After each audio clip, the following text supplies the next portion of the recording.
Yay, Ben is here. Let me tell you a little bit about Ben. Yay. Yay. Today we got something really special for you here in Actor Operating System. If you're listening here to the podcast, I have Ben Curtis, who's been a friend of mine for a long time. We met doing a play many years ago, but you may recognize him as the infamous Dell computer dude. Ben is an internationally recognized actor, musician, public speaker, mental health advocate, and life coach. He's a 9/11 survivor, and his comeback story is extraordinary.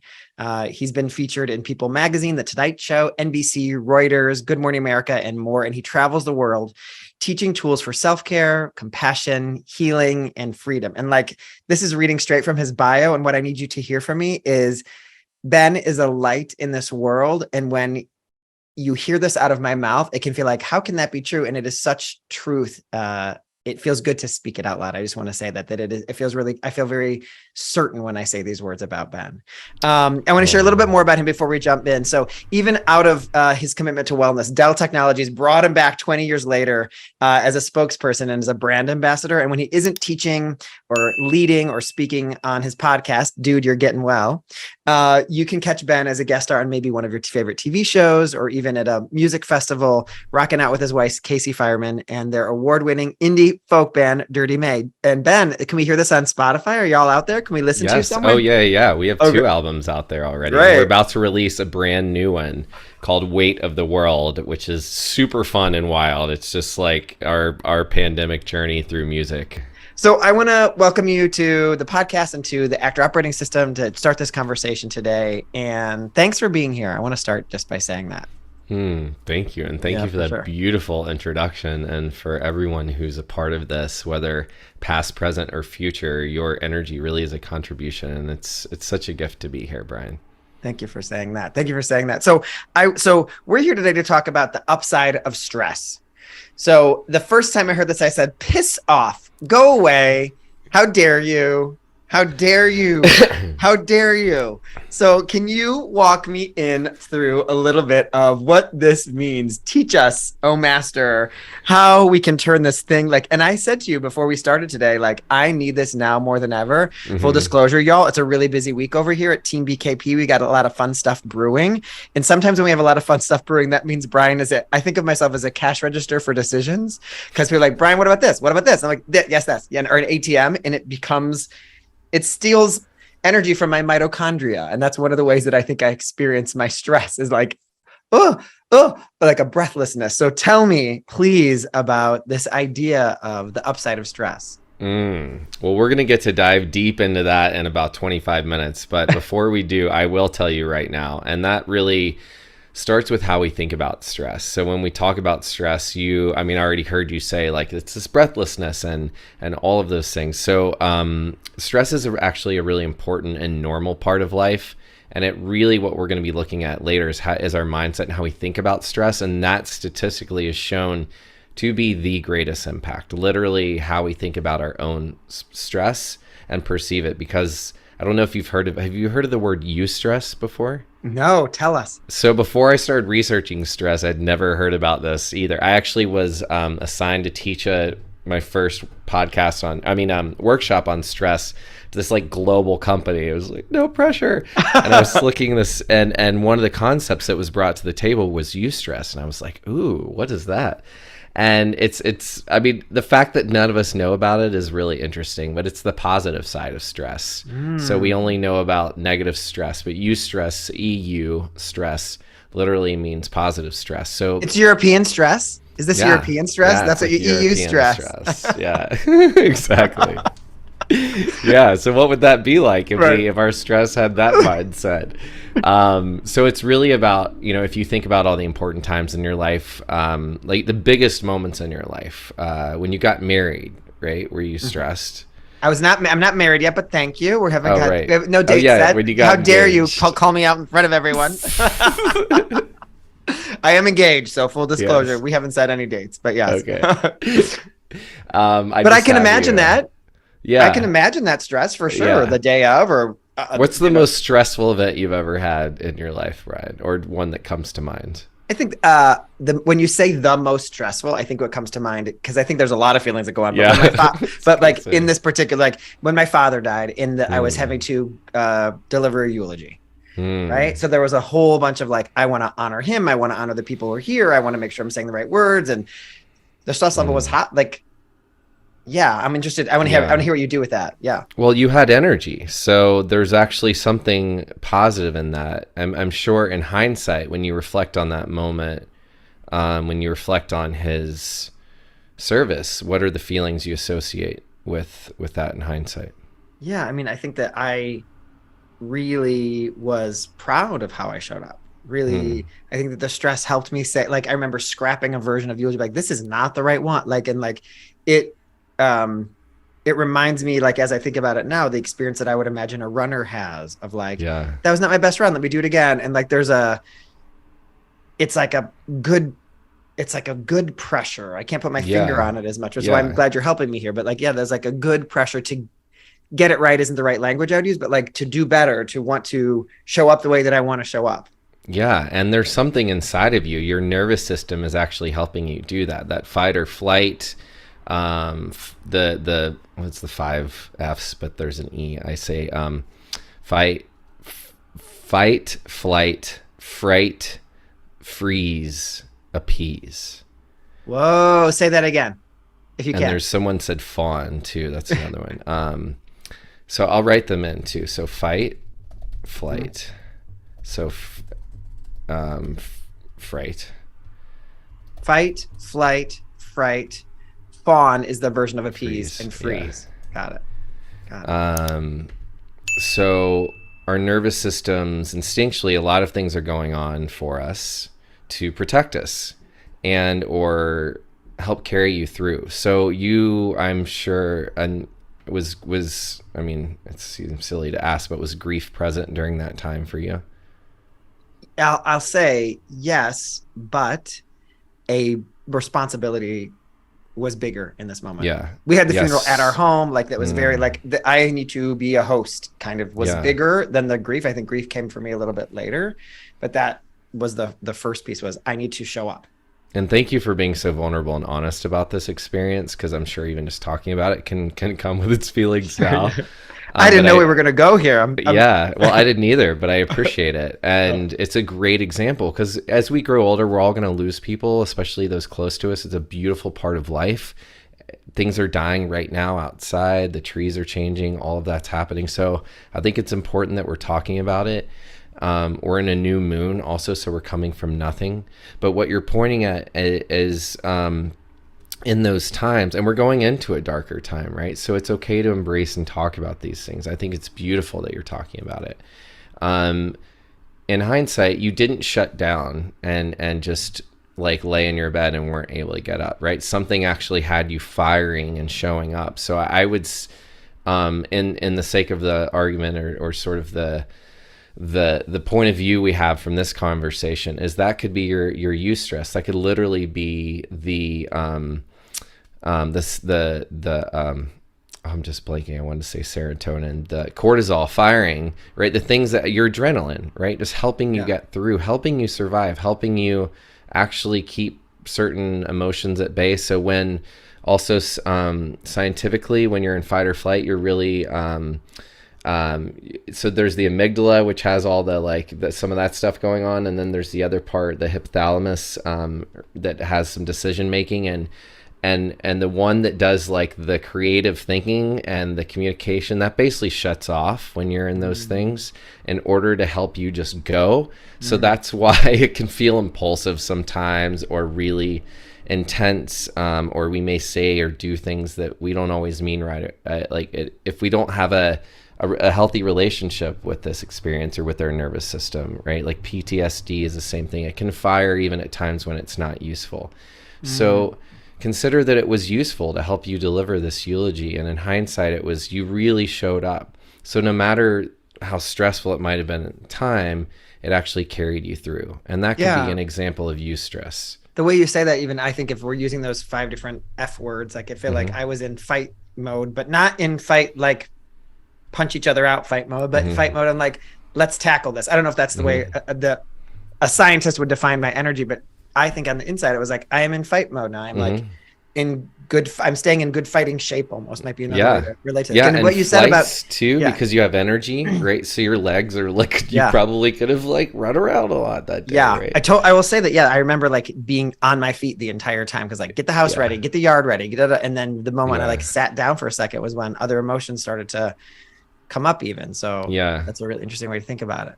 And can I just say too, like, I just think it's so messed up how our society, like, there's so much pressure on the family to gather and organize in a time when you're in such intense grief. And how in the world, I mean, I lost my father a year and a half ago. So what you shared was really resonated with me. And how in the world, I mean, my sister and I waited like 3 or 4 months or 6 months. People are like, when are you going to do this? And we're like, I don't know. We're mourning. Like, how does anyone do this? I love the Jewish tradition. We were raised Episcopalian, but a lot of my friends are Jewish, and I love the tradition of having structured mourning, and you get to come in, and there's another thing a year later to the unveiling to honor the year, and now to release mourning and celebrate, and all of those things that are so important, and to take time to process. So this brings up self-care and balance. Like, how in the world are we going to start? I mean, these things are going to happen and continue to happen, and life is what happens when we're living it, right? Busy making other plans, but also these things come up. So this is really an opportunity to look at our self-care and balance and our toolkit. And those are all the things we're going to be talking about after this too. Sure. And when and just for the benefit of our listeners here, when you're talking about self-care, can you share what your definition of that is? Yeah. My definition of self-care. That's great. No, not many people ask me that. Oh, good. I love having you on the hot seat for a second. Work on this. Yeah. Have an elevator pitch now, because it changes for me every day. The words that come to mind for me around self-care are balance, oxygen, putting the oxygen mask on myself first, kindness, self-compassion, and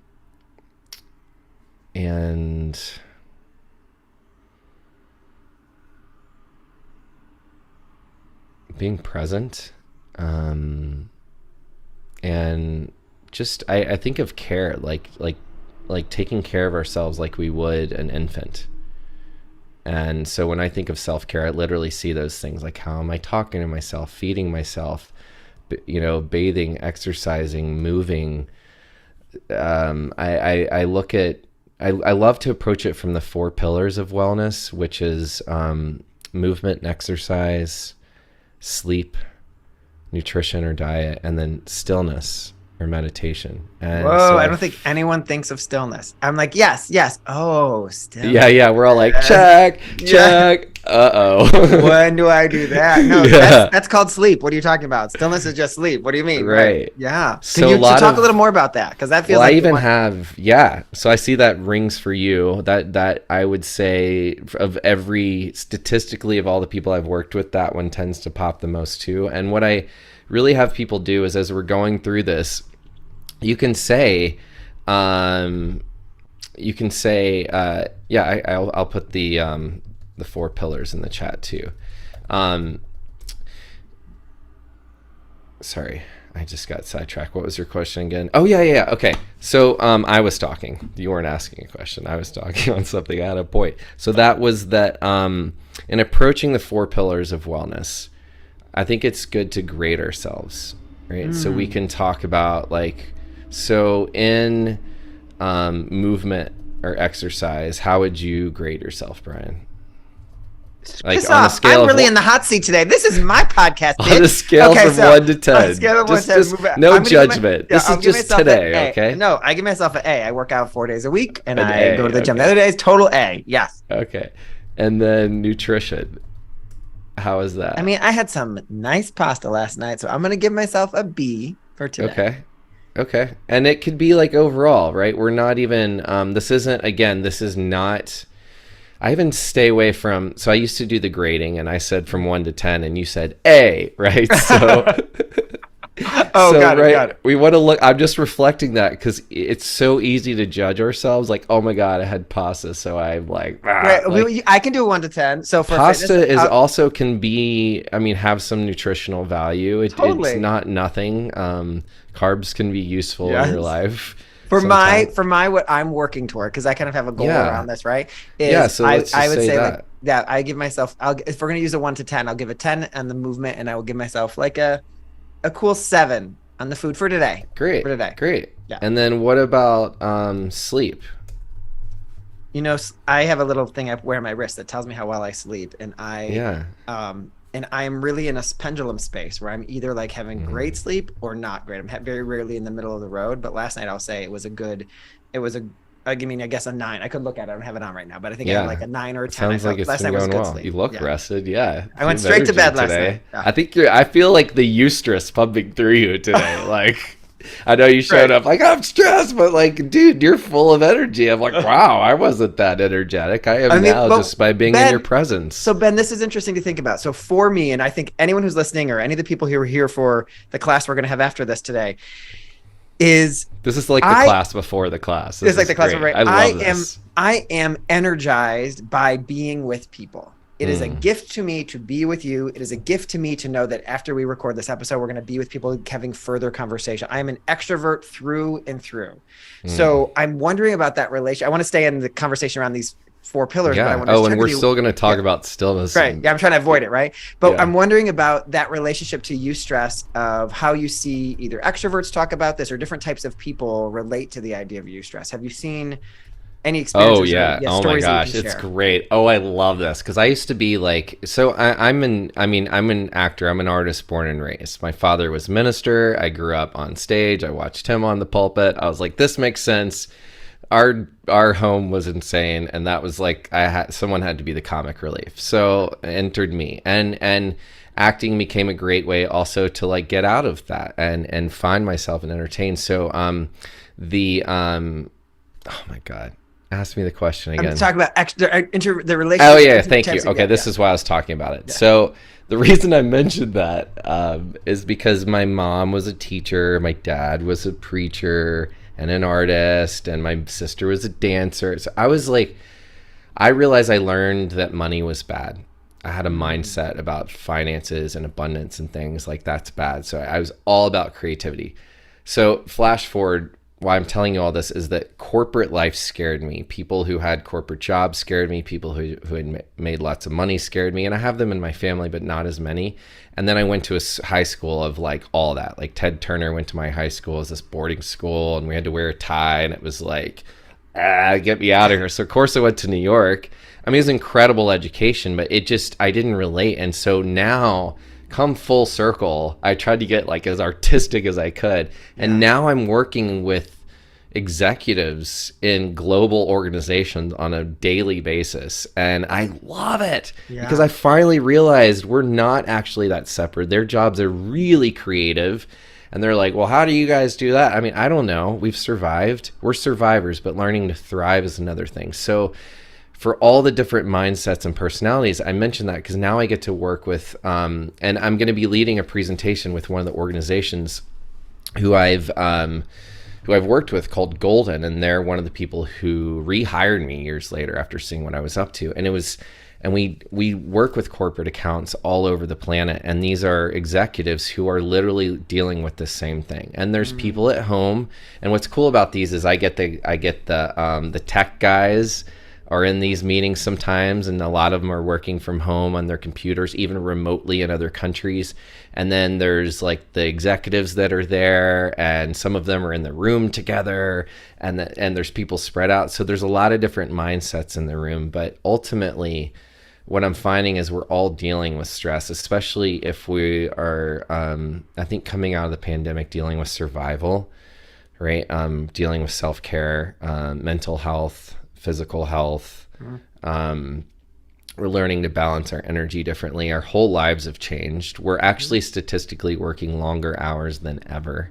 because we have phones and technology at How do our you clock out? fingertips. This is a room where I live. How do I clock out of Yeah. this room? Like I have like all kinds of rituals that I try to create where I can like Yeah. leave it alone and go step away from it. So That's a good developing point. those rituals, finding Got out it. where those edges are for you and what really matters, and actually starting to create the time, just as you take your job as seriously as your self-care, starting to take that like a job and saying, what do I need? What is my non-negotiable?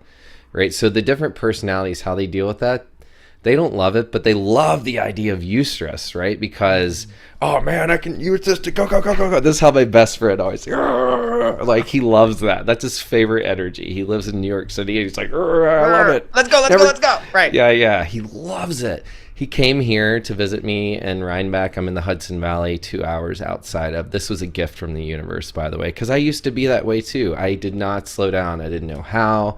Wasn't familiar. But the great thing is, it's a muscle. So just as well as we are, just as strong as we are going to the gym and moving and checking social media, blah, blah, blah, we're being trained by our phones. We can train our bodies. If you have the awareness of what's going on, you can train your body to do the opposite. You can train your body to start reframing your But stress. Ben, I love what I do. But Ben, I don't like to stop what I'm doing because I love. So part of what I want. Well, so you can pause. Yeah. So it's about building in these moments where even in your meditation, it can be really active. My meditation. What are you talking about? What are you talking and about? generative. I want to talk about this In your walking meditation or whatever. There's and I'll let you talk in a second. I just want to say one more thing. Yes. It's really about learning how to steer that energy for good and harnessing it. And it becomes actually, when you practice getting still, you may find you have even more infinite power and gifts that you're going to receive. And sometimes that is terrifying. So if you're so powerful and you receive so much and you're already like, there's so much abundance, I can't, right? This is an opportunity to let go and practice letting go, because you also, I know Brian alone, you have an incredible team around you, and we cannot live life alone. We're not designed to. So there's opportunities to let go and listen and allow ourselves to be carried, allow ourselves to hear the wind blow, allow ourselves to feel the ground for a second, just to practice being present. Even if it's 5 minutes a day, it can change your life. And Yeah, I have to talk about this so that I do it too. When you say that, because what I think about, if I'm scaling if I give myself a grade or a scale on stillness, I give myself like a 1 or a 0. Like, okay, it is the nothing hardest, wrong. It's hardest muscle. I'm not, without judgment, but it's just the hardest just an muscle opportunity. To build. Oh, yeah. So, well, hardest. What if let's try on substituting that word with unfamiliar. Great. Yeah. Right. So consider that. How many thousands of hours of practice do you have moving in your life? I mean, in your waking hours? Beyond. Beyond. I mean, yeah. Like I don't even sit at my desk, right? Like I stand. I have a standing desk. Like I'm not a still person. Yeah. So how many hours do you have practicing being still in your life? No. No, exactly. The answer to that is no. It's not like anything's wrong. I mean, it's not like it's just where you've practiced, right? And that's okay. It's good to have movement. I was just do you know Trisha Brook? I don't know. Do you know about Trisha Brook? I feel like you all might know each other. She's a brilliant director, producer. She coaches the Big Talk and does speaking and stuff now. But she was just on my podcast before this, and we were talking about she was a dancer. She talks about moving as such an important part of her day.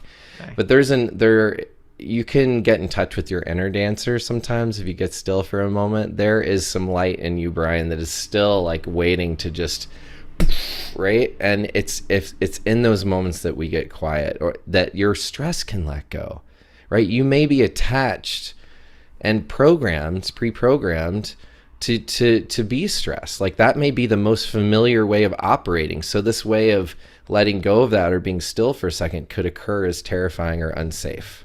And as we kind of round this down before we jump into this class we're holding today with the members of Actor Operating System, I want to ask you, when you say stillness, for those of us who are stillness averse or unfamiliar still, yes, what would you say?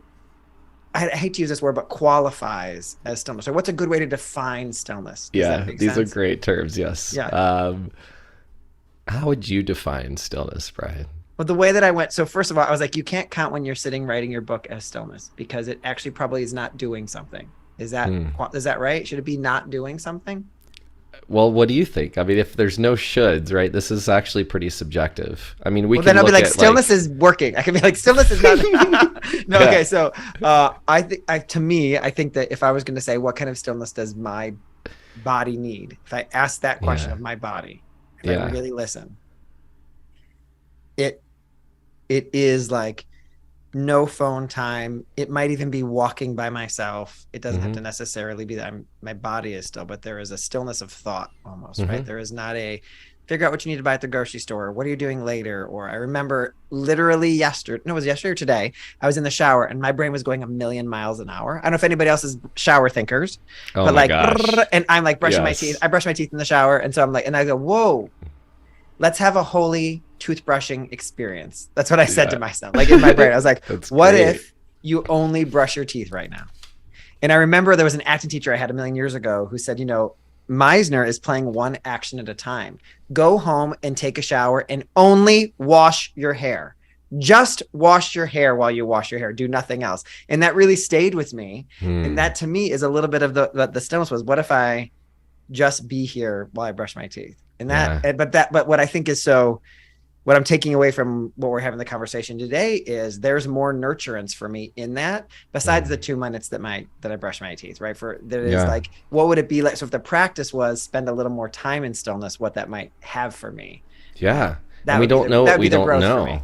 Yeah. Yeah. So what would be there? I don't know. Let's find Yeah. out. Right. Yeah. Right. And I love that you said too that you could be walking, anything that helps you experience a moment of stillness. And I remember I once dated this actor. We met on we were romantic opposites on this film, and we went to a yoga class once, and it was at the end. It was a restorative yoga class, and she had no idea that meant like lying down most of the time. So for those of you who are stillness averse, I'm gonna type in restorative yoga, or yin yoga, right? So if you think of yang, that's kind of the ashtangas, the heavy moving yogas. And listen, I studied physical theater and mask work and dance, and I really love moving my body, and I've done ashtanga yoga. I became a yogi and a teacher, but now I do really slow stuff. And restorative yoga, basically you lay on your back with different pillows underneath your parts of your body and props, and it's to allow your body to let go as much as possible. So I had this partner, to go back to the story, who we went to this class, and I remember at some point, like, they were like, and now Shavasana. It's just like, what the fuck? We've probably been like still for like half an hour. Like, I can't do this. And she just left. Oh my God. Wow. Yeah. And we were on a date, and I was like, and I mean, I stayed because I was in bliss, and I was thinking, well, just let her have her experience. Which was also a transformation for me at the time. So yeah, it was that adversity, but not to take her inventory, but I would say that if things can come up when we get still, and it can be really, that are unfamiliar. So there's those, I say yoga because I think a lot of actors have done it now. I learned it in acting classes, and that's what had me want to go do it.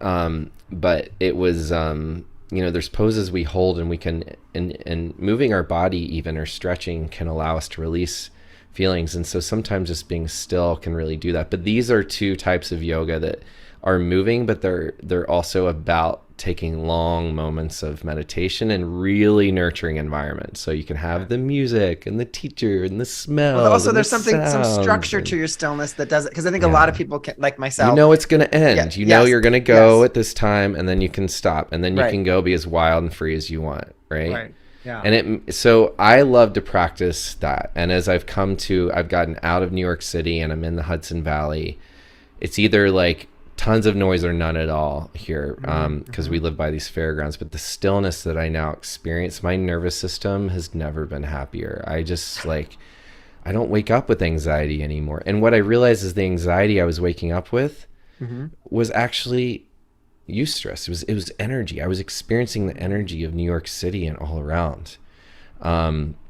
So this is about like giving ourselves the opportunity to slow down and see what are those places where we enjoy slowing down. I learned that I love puzzles recently. Yeah, That's a way great. I that love I it. actually can be really still, but my brain can have an activity.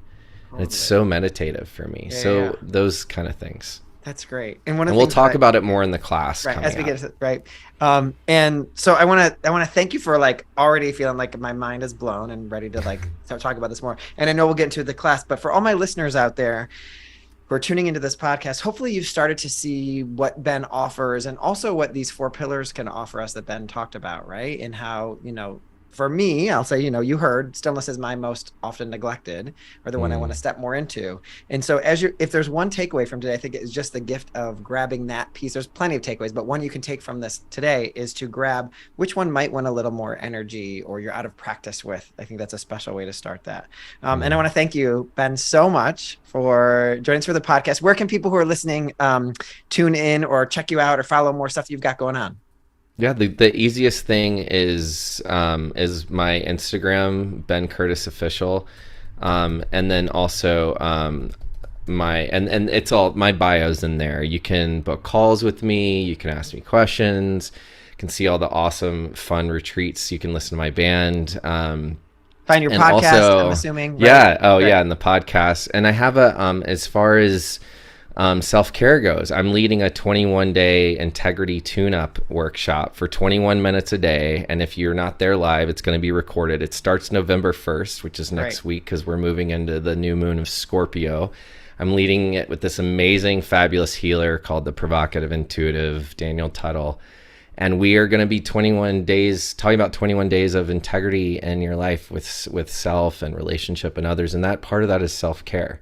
So, and it's $21 too. So it's like, just, we want to make it as easy as possible for people to buy. That's also in the link. And that's something that I would love to have each of you in there. And there's freebies and stuff, but yeah, so that's what I'm up to. And that's what we're going to be doing next. Great. And we will link to all of that into the show notes. And I'm not sure exactly when you're listening to this podcast, you may be listening to this after November 1st, but based on what Ben just said, there's plenty of other resources for you to grab and it's recorded. So maybe you'll be able to snag that and do your own 21. Oh yeah, absolutely. Yeah, great. Yeah. So thank you so much, Ben. We're so glad to have you here. Oh, it's such a pleasure. Thank you for having me. And thank you for being so vulnerable and open. I hope this has been of value. And if there are people listening, you have questions, you want to talk about this, please reach out to me, because we don't have to do this alone. I have a coach and therapist and team too. So let's just take a deep breath, slow down, know you're in the right place today. Thank you. With that, I'm going to let it go. Thanks.